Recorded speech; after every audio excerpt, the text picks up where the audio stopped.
thank you. Welcome to the Penthouse. It's a delight to be here. Let's help entrepreneurs optimize their brain. Well, I'd love to do that. Let's go. Let's go. Welcome once again to the Entrepreneur Show. I'm your host, John Spencer Ellis, and we have an awesome episode for you today because of this lady right here, Dr. Kristen Willeumier. How the heck are you? I'm good. How are you? I'm great, and your expertise is one of my favorite topics. Kristen is a neurobiologist, a brain researcher, brain scientist. She's responsible for a lot of what we know today in relating to trauma of the brain, but also your expertise is working with business professionals, helping them optimize their brain. I do have a little experience in that domain. I do, yes.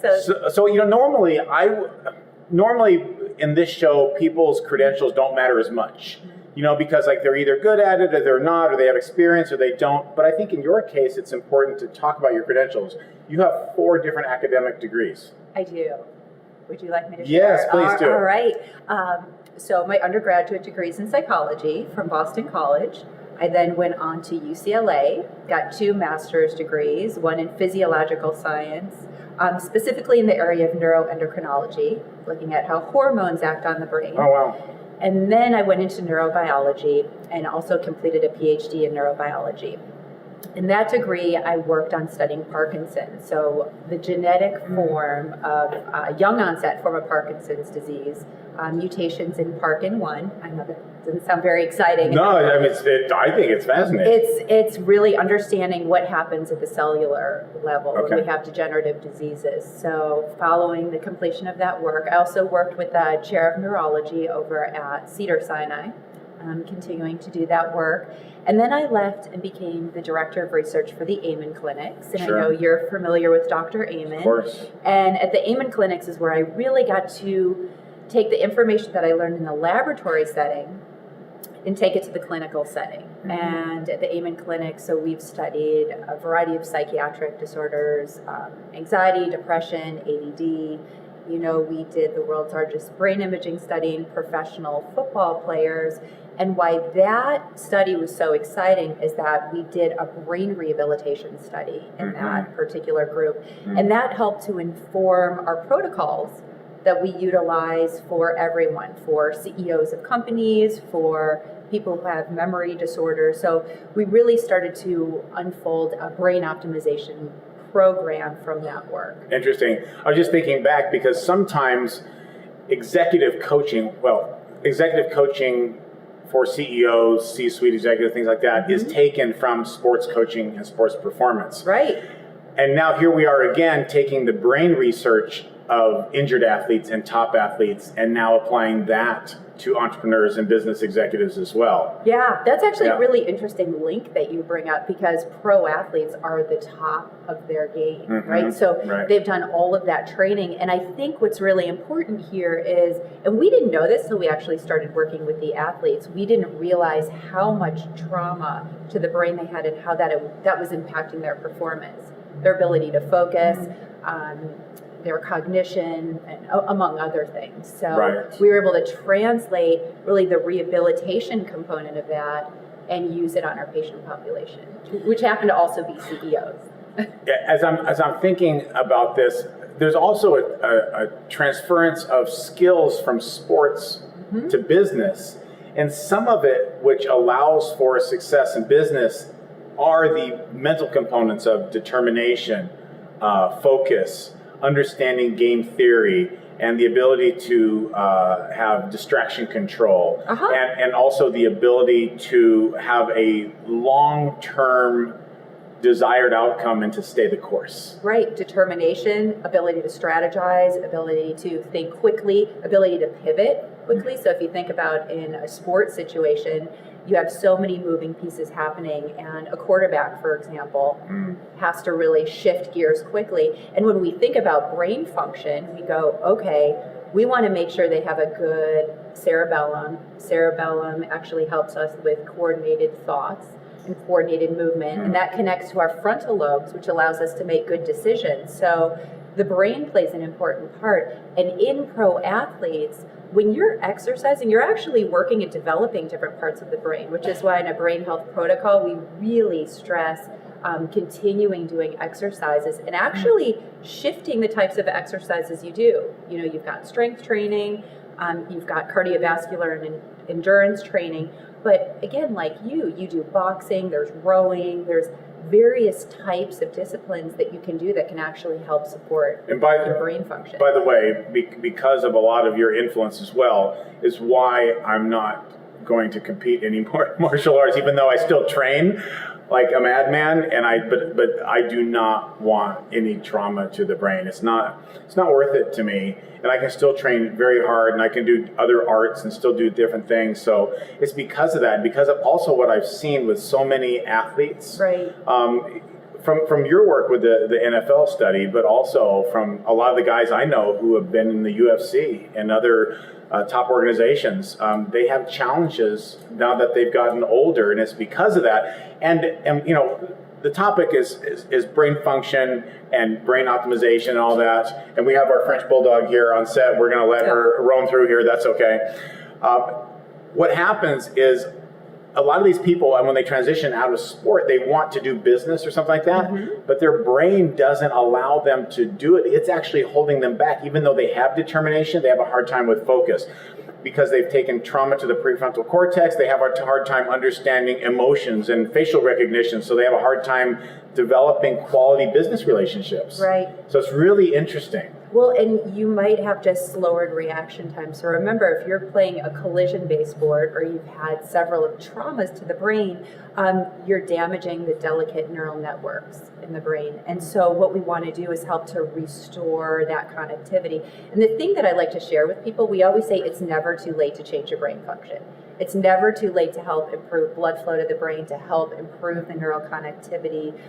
Research has shown that exercise can actually help to grow new neurons in the hippocampus, the area of the brain associated with learning and memory. So I think a very empowering message is, even if you're a pro athlete and you're a little concerned, we still want to go forward and live a quality life and actually be able to run businesses. Because you know there are many pro athletes that are very successful. Because they have determination, they have focus. Right. They've learned how to be a good leader and be coachable also. That's really important. Can I make a comment on that? So in working with pro athletes, I've done it since 2009. What we did, so we ran our big brain imaging study, but then for the next 2 years, I actually ran what we called a weight loss group. We wanted to help them to be lean, because having too much weight on your body actually impacts your brain function. Can actually impact your frontal lobes and your temporal lobes. So frontal lobes, again, we think of that as the CEO of your brain, involved in executive function, decision making, even emotional regulation. And then temporal lobes, your mood and memory centers. So bringing the weight down, but I also wanted to just teach them over time. Every 2 weeks, I teach them what to eat, how to change their lifestyle to actually support brain function. And what I found is they are extraordinarily coachable. They did everything I said, and we actually saw incredible results. We were able to improve blood flow to the brain, help them with cognition, sleep, memory, and just have better quality lives. And that, to me, was really, really empowering. I love this topic. You know, when we talk, we just kind of go on forever. We this do. Stuff. What is the one thing, if you could, and I know there's a broad spectrum of answers and topics here, but if people could do one thing to improve their brain performance to be better at business, that you see is the most common, reoccurring, predictable deficit of brain function or cognition, what is it? Oh, you ask a loaded question, because as you know, I have so many protocols that I use with people, and you brought up one of the deficits that people have in business is their ability to focus. And focus allows us to get things done. So how do we improve our focus? I think so. That's a great area to start. And you know, I have many answers to that, as you know. Okay, give me 3 strategies to improve focus, because that seems to be the biggest challenge. So what is that? It's one of many challenges. So 3 ways to improve focus. First of all, I really encourage people to write down everything they want to accomplish in a day. So make lists, and as you make that list and do things, you cross those things off the list as you accomplish it. We can only hold a certain number of things in our brain, and then we start to become distracted. So the lists are really important. Number 2, if you want to improve focus, what I love is taking a look at your brain. So going and have what's called a QEEG done. It's a way that we can actually measure brain function and then use a technique called neurofeedback to help improve the connections in the brain in your frontal lobe. And then number 3, we do have diet and supplements that we can do to help improve focus. So one of the supplements that I really like is called rhodiola. So rhodiola can actually help to support your frontal lobe function. So, and that's pretty safe. I mean, that's a nutraceutical. It's a nutraceutical that we've used. Now, I know most people like to use coffee to help support their focus. Yeah. So coffee I'm one of them. is a stimulant, so it will temporarily boost frontal lobe function. But one of the things you and I have talked about is you also want to have good energy and vitality when you're working. And so when I'm working with people, I want to help them to have more natural energy, not to rely so much on coffee to stimulate the brain. So, but that's... My understanding is that it's not that people need an energy drink or coffee. It's oftentimes that they're lacking sleep, and it's a confusion because of the wrong signals being sent. I feel like it's an artificial way to boost energy and get that, and people love it. The thing with coffee is that it also releases cortisol and epinephrine and norepinephrine. And so when I look at the long-term health of your central nervous system, I want it to be balanced. I actually want you to have an energized nervous system, not have to do it artificially. So when I work with people, I'll say for every coffee that you have, I want you to match it with a green juice. So something that's nourishing. I start my day with green juices and before I have coffee. I like that. You know, I'm just thinking about it as you're saying this, because a lot of times people drink coffee because they think it will get them going and give them energy, and they won't need as much food, and therefore they might be slimmer. But you're saying if you drink some coffee or enough coffee, you also produce cortisol, which will give you additional adipose tissue, usually around your midsection. So it's actually doing the opposite of what people think. Well, I think or could. What I think with coffee, so we know it's a vasoconstrictor, so it will constrict blood flow to the brain and body. And over time, we don't want to do that in excess. The reason why I love green juices, and I preface this with people, is it's a way to get your nutrients and vitamins and minerals in your body. Your body actually needs those antioxidants and phytochemicals to work optimally. So if you really want to biohack your brain, I want you to put in the good nutrients. So because of our fast-paced lifestyle, we don't tend to do that. I've been green juicing for 20 years. Oh, wow. I've done it ever since I started doing my graduate training. And I've told you this, what I learned having to keep neurons alive in a dish. We do these experiments, right? And I'd have to keep them alive for weeks or months. What I found is when they're in an acidic environment, they die. So their little processes kind of come in and the cell bodies can explode. What kept them alive is when they're in an alkaline environment. Which is all the greens. Anything green and green juicing keeps things in a more alkaline environment. So if you really want to talk about protecting your nervous system, giving your cells energy and phytonutrients and phytochemicals, I love the green juicing. So for every coffee, pair it with the juice. So I want to dive a little bit more in a second about like the entrepreneur part, but this is good background stuff. I've cut out almost all meat in my diet. I've cut out all red meat. It's far more plant-based now. Not completely, but it's so much better. I'm so much healthier, and the people who know me a long time can tell the difference. Do you believe there's truth then when someone who is a vegetarian or subscribes to a vegan diet says that it's much more difficult to have cancer, and also that it lengthens your life and it makes you more clear in thought? So so the science supports that. The science support that vegans have one of the lowest incidences of cancer. And the reason why, I love protein, a lot of us take, but I will tell you, I eat very little of it. I'm primarily plant-based, but it's because meat. So number one, meat is not a living food.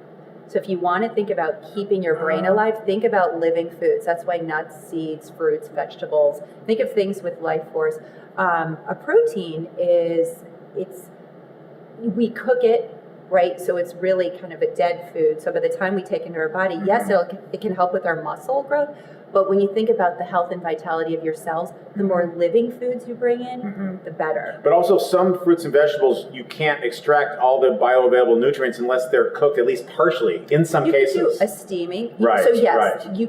So raw is good, a light steaming is good. And I just want people to eat more vegetables in general. So 2 to 3 servings of fruits, 2 to 3 servings of vegetables daily is really what's going to help your nervous system.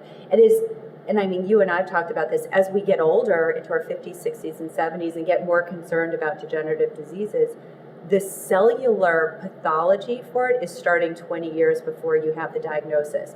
So you have to start taking care of the health of your brain in your 20s, 30s, and 40s to stave off, Parkinson's, Alzheimer's, dementia, which is why I really like to teach people about the importance of more of the plant-based foods, bringing down the proteins. And if you have proteins, pair it with the digestive enzyme. And you can get plant-based proteins. I want to make that that's a clear distinction. There's still what happens. Animal a lot of people versus get too much protein. They think it has to be from animal, and then it also can be very hard on your kidneys too. Not always, but it can be. Yeah, we want to help support your body to digest the protein. So if it's an animal protein, you want to pair it with digestive enzymes. So digestive enzymes are, again, they help keep ourselves alive and healthy. So the more fruits and vegetables we have, that's going to help support cellular health. And we sort of keep a check on the proteins and not sort of overdo it. And trust me, I'm telling you, 20 years ago when I used to model, I did all protein. I mean, I was the Metrex shake in the morning. I was the tuna fish with broccoli at lunch. I was the Metrex shake again. I was the salmon for dinner. I remember people were on that regimen. And Metrex, it was all protein. Yeah. Very little fruit and vegetable. Yeah. And now, I've changed my habits because I want to live into my 90s and preserve my brain health. And I think every CEO is really looking for more of that. I think we want to live longer. I think we want to have better mental capacity. And that's really the key in doing it. I want to ask you one question before we go to the first break. And that is regarding the ability to make decisions. Okay. Because, Tony Robbins has a famous quote, and I'm hoping I'm not butchering it here, but basically it's in your moment of decision that your destiny is formed or shaped. Like he said, I'm paraphrasing. Right. But the people that I know that can make the clearest, most concise, most definitive, most profound decisions expeditiously and feel confident in that tend to do better in business. How can we make better decisions? I have an answer to this. Okay. And I'm not sure if you're going to like it or not. Do you meditate? I do. Not enough, but I do. That is the key to clarity. Because truly, the decisions that we make a lot of times come from the gut feeling, come from within. So quieting the brain, quieting the mind, getting still within is really what can help us to make the best So you're talking about the decisions. enteric nervous system. Well, the enteric nervous system is in the gut, so I like that you bring that up. Yeah. But really, if you look at the studies with transcendental meditation, and I've been meditating as well. I got trained 20 years ago in Kirtan Kriya Yoga, so I try to get my meditation in. Dr. Amen studied the brains of meditators, so we've actually seen with brain scans that meditation helps to support frontal lobe function. I should have actually added that as one of my 3. But it's really about getting quiet within, listening to your inner voice, and then being able to act on those sort of creative impulses. Okay. And really, you know why that's important? Because you've talked about like the monkey mind, like the brain's going. Which decision do I act on? Right. So you want to get clear from within to be able to focus and make a decision that you feel good about. So it's more of based on deductive reasoning because you're calm inside rather than reactionary, which is more primitive. Correct. That's actually a very good point that you bring up. I think the key to also being a great CEO is to be less reactive and to kind of absorb information, be able to think about it with clarity, and then respond with clarity. So even I've taken a better sort of role in how I react to people. Less reactive, sort of more conscious in the way we respond. When we come back after this first break, I'm going to ask Dr. Kristen Willeumier about nootropics. Those are the nutraceuticals and things like that that can enhance brain function, and also microdosing things like Ritalin, because I know that's a very controversial topic, but I know people do that, so they need to know what they're in for. We're going to discuss that. We're not going to prescribe or diagnose, but we're going to talk about the pros and the cons of all that. So go nowhere. We'll be right back. Hi, my name is John Spencer Ellis, and I want to help you reach all of your personal, professional, physical, and financial goals. You have greatness within you, and sometimes you just need a coach, a trainer, and a mentor to help you realize your full potential. Since the age of 12, I have immersed myself in the study and practice of maximizing human potential, physically, mentally, personally, professionally, and financially. I believe you and I have so much to offer, to experience, and to give to the world. It's time for you to step into your brilliance and shine like you're supposed to right now. I invite you to learn how I can help you reach your goals and dreams. Thanks for your time. Welcome back to the Entrepreneur Show. My guest today is Dr. Kristen Willeumier. And as promised, in this segment, we're going to talk about nootropics and also microdosing things like Ritalin, and what's the other thing that people take? Adderall. Look, here's the thing, you guys. I know this is controversial. That's why we're talking about it. Because this matters, because people are doing it. Some people are having success, but some people are hurting themselves. And for some people, it's incredibly detrimental. And you have to know what you're doing. Dr. Willeumier is a neurobiologist. She is not a physician, okay, you guys, but she has probably more experience in this than almost anyone in the country. So we're going to talk about it. And then you decide what you want to do between you and your physician if you choose to go that route, okay? Whew, disclaimer, done. Okay, let's dive in. First, let's talk about nootropics, because that's the nutraceutical bend on things. Generally safe? Well, so nootropics are here to help support brain health. And so I'm all about doing things that we can take to help support the healthy functioning of our cells. I think of them from everything to what can we do to support our cellular membrane health. That's where you think of omega-3 fatty acids and phosphatidylserine. So why are those important? The health of our cell membranes. So our cell membranes, we want them to be fluid. When we take in healthy fats, it helps to keep that fluidity of the cell membranes. When they get hard, when we eat trans fats and junk and processed foods and the standard American diet, it makes the cell membranes hard. So what does that translate to? Inefficient synaptic connectivity, inefficient processing.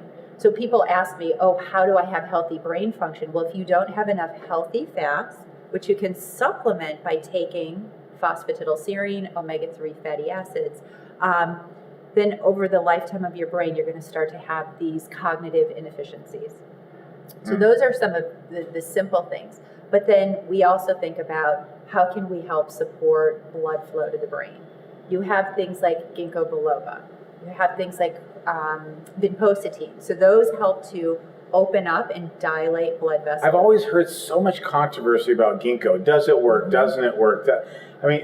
Are there conflicting studies? Well, here's what I'm going to say about that. The best way to keep your blood vessels open is exercise. Okay. So we have 60,000 miles of blood vessels in these bodies. Wow. It's extraordinary. Every time we exercise, we get the release of nitric oxide. So nitric oxide helps to dilate blood vessels. So you get more blood flow to the heart, more blood flow to the brain. And that's why really I think exercise over a nootropic like Ginkgo biloba or vinpocetine is still my preferred way to keep your brain and body healthy. But you might be older, you might not be moving enough. And we've done research that has shown the use of nootropics. So we've done several of them together and then looked to see with brain imaging studies, do we show changes in blood flow to the brain? And we have. So interesting.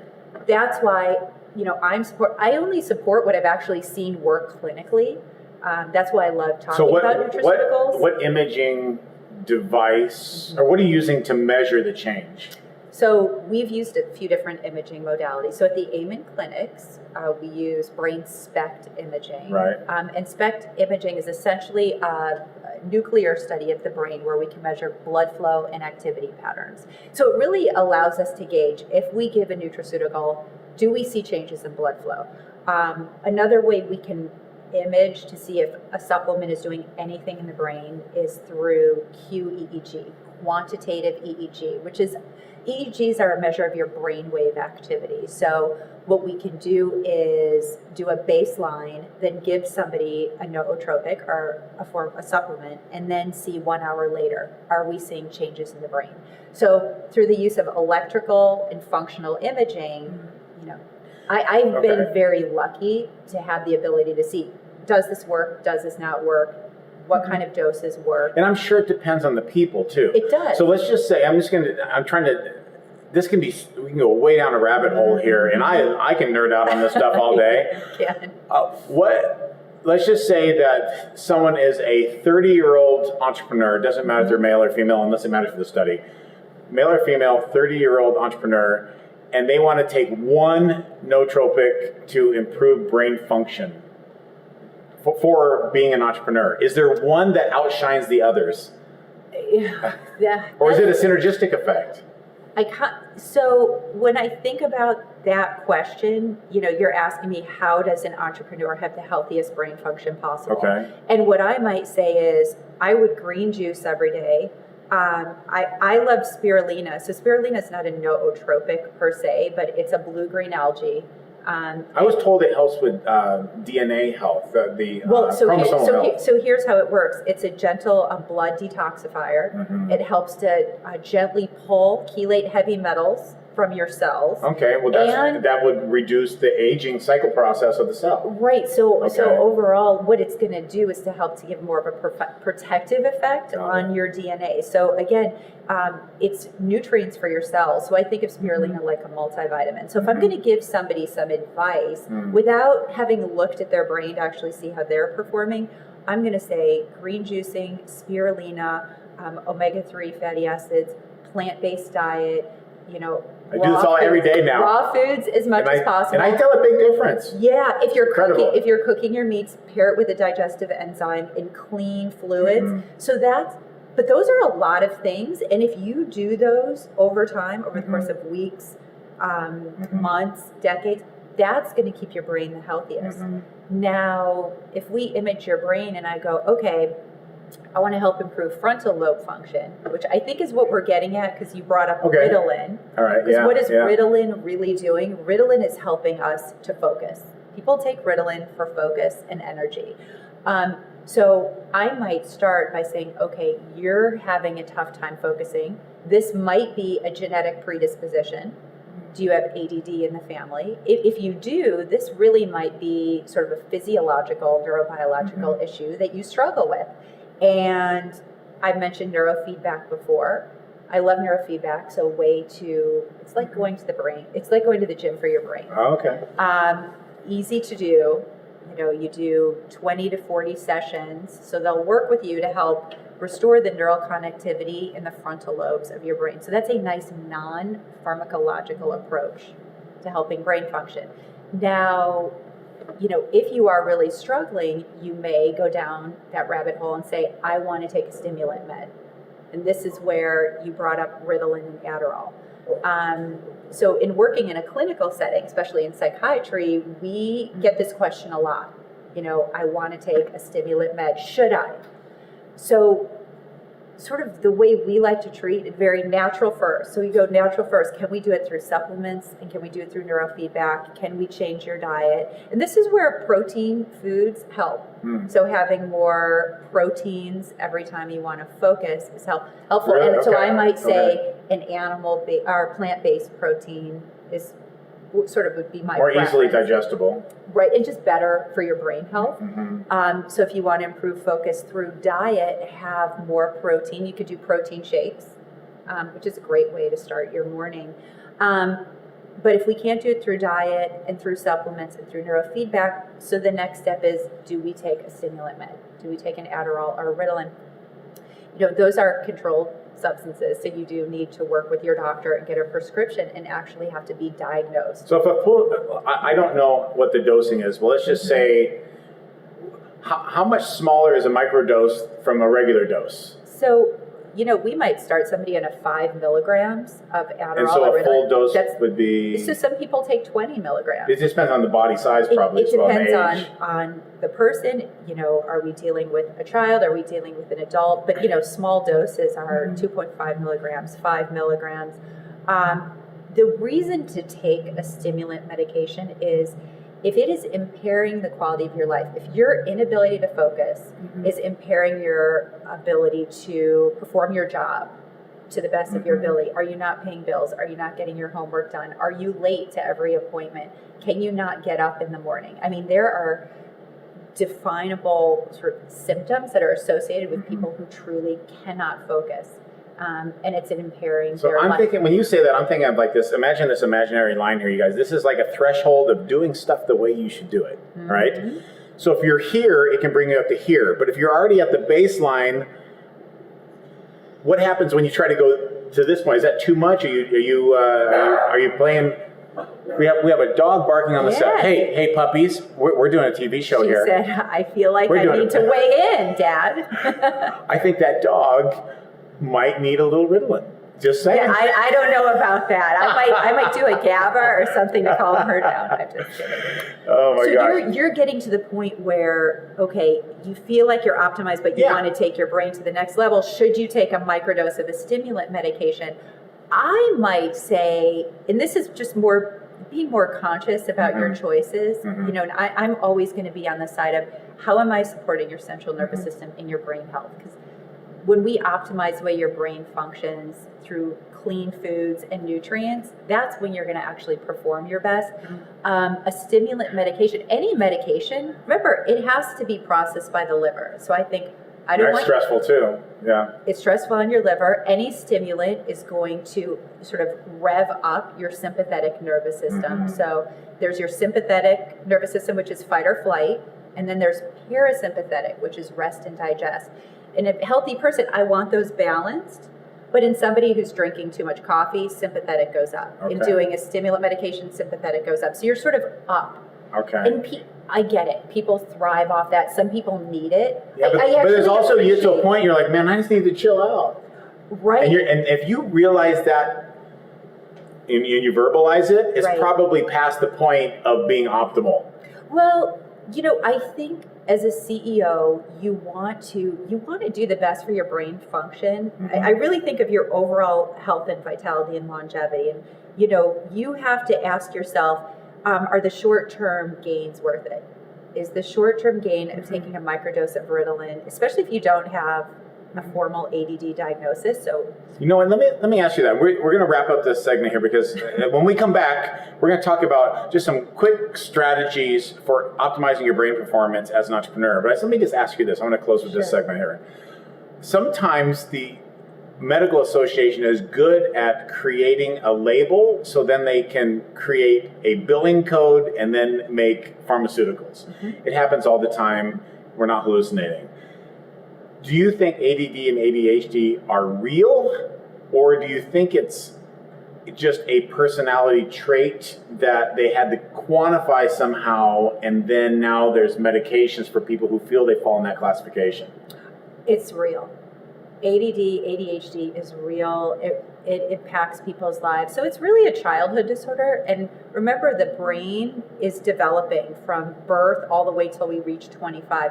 So many people can outgrow it because the neurons are sort of forming and making connections throughout that point in time. So, but if you see the pattern in the family, if mom and dad had it, we tend to see it in children. It's a real diagnosable disorder. But the way we're treating it is with stimulants, methamphetamines, and that's a drug that needs to be regulated, which is why you need a prescription. So I think we have to be mindful, and some people don't need it. I mean, they grow out of it. Yeah. So I think this is where we take responsibility, and to be a great CEO and entrepreneur, let's take accountability and really do the right things to support our long-term brain. Okay, so ADD, ADHD is real, and it's best to treat it naturally. And if you feel that that's still not working after exercise, optimizing sleep and all that kind of stuff, then you can talk to your doctor about other means to help you focus so you can optimize your business. So when we come back, we're going to give you some final strategies to optimize your brain so you can boost your business. We'll be right back. Hi, my name is John Spencer Ellis, and I want to help you reach all of your personal, professional, physical, and financial goals. You have greatness within you, and sometimes you just need a coach, a trainer, and a mentor to help you realize your full potential. Since the age of 12, I have immersed myself in the study and practice of maximizing human potential, physically, mentally, personally, professionally, and financially. I believe you and I have so much to offer, to experience, and to give to the world. It's time for you to step into your brilliance and shine like you're supposed to right now. I invite you to learn how I can help you reach your goals and dreams. Thanks for your time.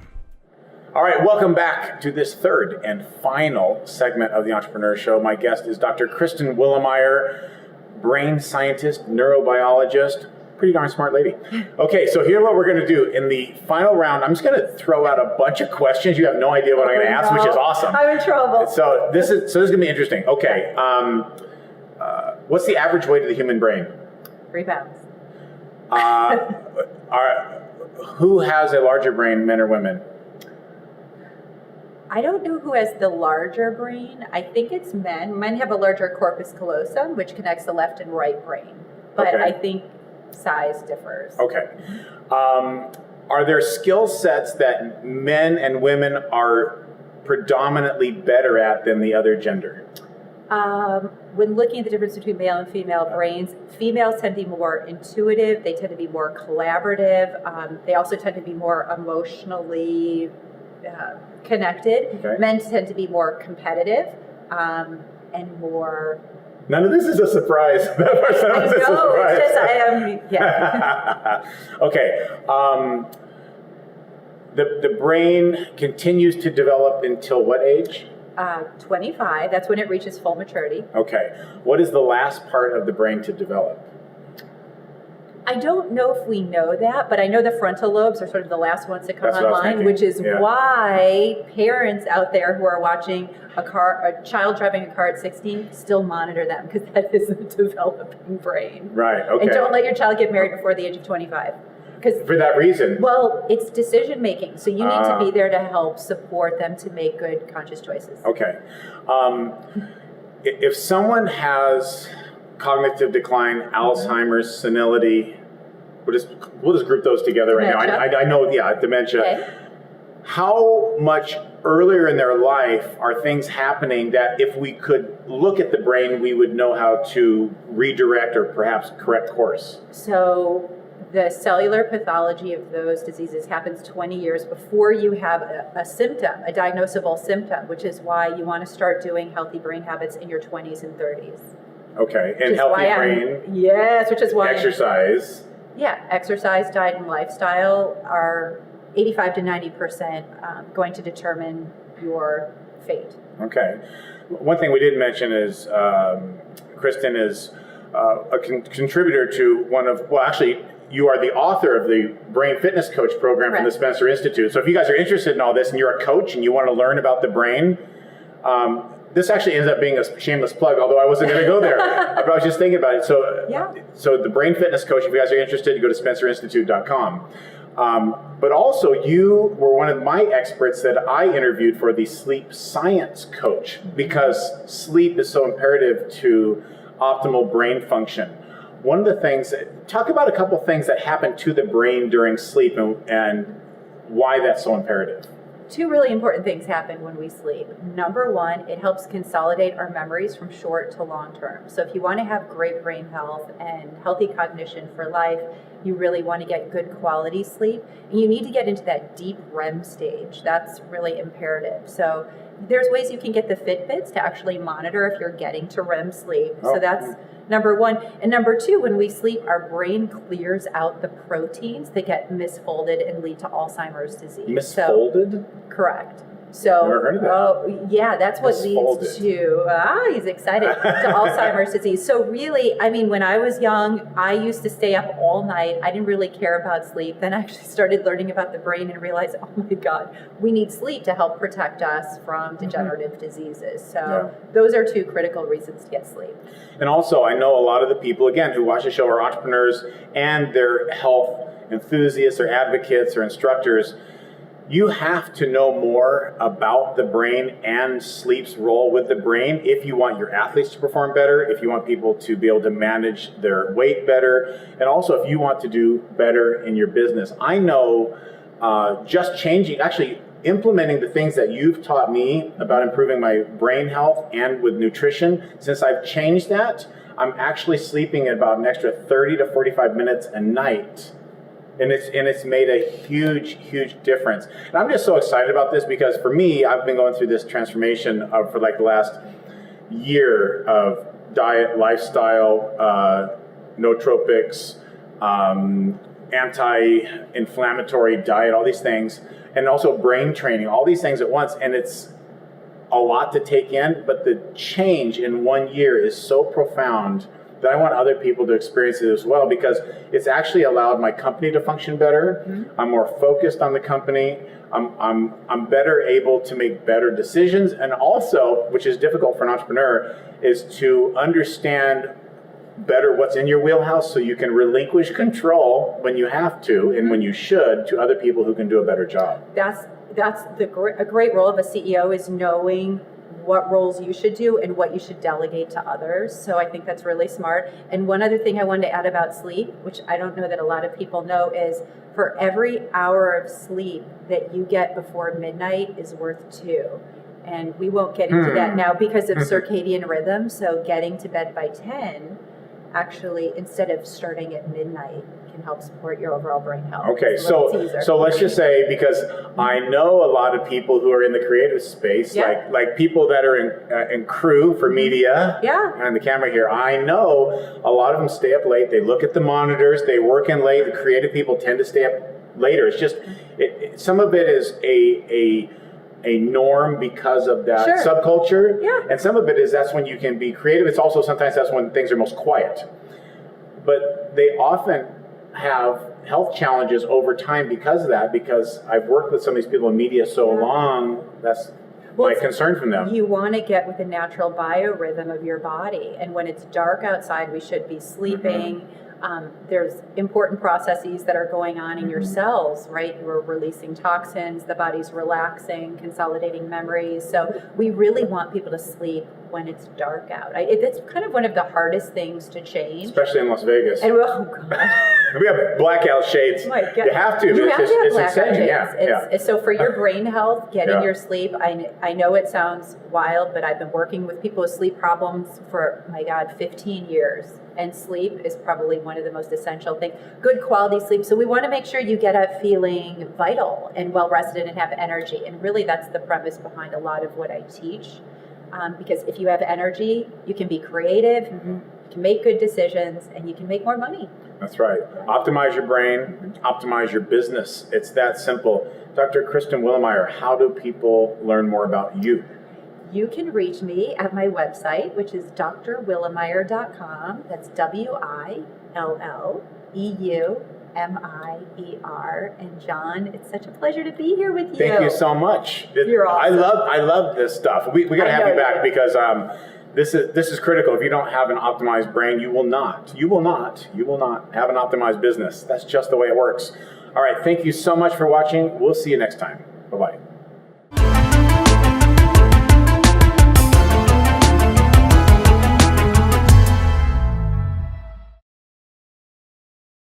Hi, my name is John Spencer Ellis, and I want to help you reach all of your personal, professional, physical, and financial goals. You have greatness within you, and sometimes you just need a coach, a trainer, and a mentor to help you realize your full potential. Since the age of 12, I have immersed myself in the study and practice of maximizing human potential, physically, mentally, personally, professionally, and financially. I believe you and I have so much to offer to experience and to give to the world. It's time for you to step into your brilliance and shine like you're supposed to right now. I invite you to learn how I can help you reach your goals and dreams. Thanks for your time.